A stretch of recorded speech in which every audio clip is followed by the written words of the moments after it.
credible. I say incredible, but they're credible for us. We believe them. They might be incredible for other people. Because incredible means unbelievable, but we believe them. But I'm using it hyperbolically. So anyway, the Prophet ﷺ told us, who told the Prophet that the buildings in Mecca would reach the tips of the mountains? Like, who could have imagined that in the 7th century, to have skyscrapers that reach the tips of the mountains? Who told the Prophet ﷺ that the mountains of Mecca would have tunnels?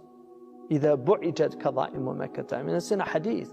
When the mountains of Mecca, when the base is drilled open, bu'ijat means to like pierce. Allahu Akbar. Right? So who told the Prophet ﷺ that? Who told the Prophet ﷺ that women would wear spandex towards the latter days?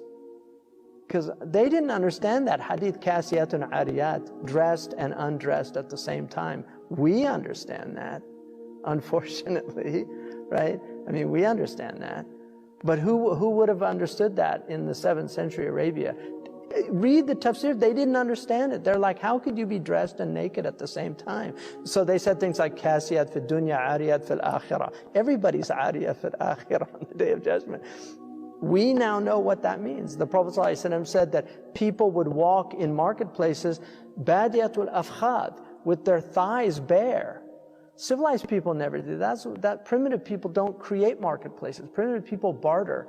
You know, they live they don't have marketplaces. That's the difference between civilized, one of the differences between civilized and, so he's talking about people in aswaq, in malls, walking with shorts on. Who told the Prophet ﷺ? I mean, there's so many things that he said. Who told him that destitute Bedouin would be vying with one another to build tall buildings in the Arabian desert? Who told him that all this money would come to the Arabian Peninsula? Who told him that the Arabian Peninsula would be turned into gardens and have green, I mean, it was desert. Like, now you go and you can see these amazing gardens. I mean, they actually have skiing in Dubai. Like, they have snow. So all these things, I mean, the Prophet ﷺ, he told all these things, and I'm just like, you read the signs of the end of time, and you're like, it's not like Nostradamus, you know, where it has to be interpreted. These are like clear signs. I mean, the Prophet ﷺ said that children, he said, al-mataru sayakunu qayda, like rain would be acidic. Qayd means to burn. Who told him about acid rain? And then who told him, sallallahu alaihi wasallam, about, I mean, we know, I'm just saying rhetorically, you know, that these for us, these are all signs. He said, وَالْوَلَدُ غَيْذَ, the child would be filled with rage. Children would be filled with rage. It's amazing. And he said, يَفِيضُ اللِّئَامُ فَيْضَ وَيَغِيظُ الْكِرَامُ غَيْظ. He said that the low people would be everywhere. And he said noble people would diminish. They would just begin to disappear.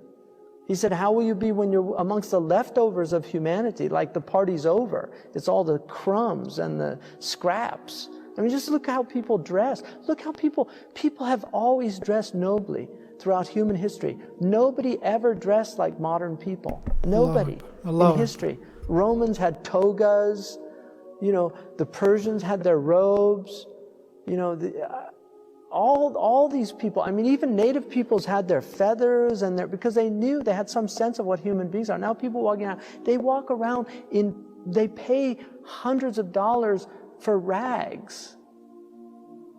They pay hundreds of dollars for rags. What's happened to human beings that this is their state? I mean, you have to marvel at the leftovers. It's just amazing. But there were days, I mean, look, there were days when heroes walked the earth. Like now, they want to, every hero they just have to tear down. Everybody of any distinction, they have to tear them down. They have to destroy them. They have to expose them, show how they're just like everybody else. There's nothing special about them. You know, this is a sickness of people. It's all this leveling. And you know, there were great people, and I've sat with sanctified souls. I know it. I've been in their company. I've been in their presence. I've felt their hal. You know, so these are real. They're real. And the awliya are real. The people of Allah are real. And the lovers of the Prophet ﷺ, they know what they have, and they know what they have in their hearts. And the people that don't have that, they don't know. But Abu Hanifa said, if kings knew what we had, they would send their armies to take it from us.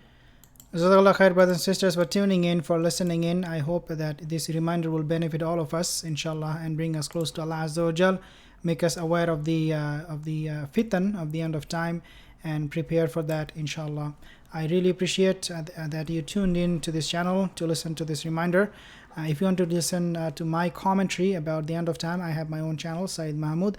This video, I just wanted to play what Hamza Yusuf was saying, even though I don't agree with him on a lot of things. But this reminder, I was able to actually refer some of the hadiths to the hadiths that I have learned. So nothing here was off. Everything he said was absolutely on point, on target.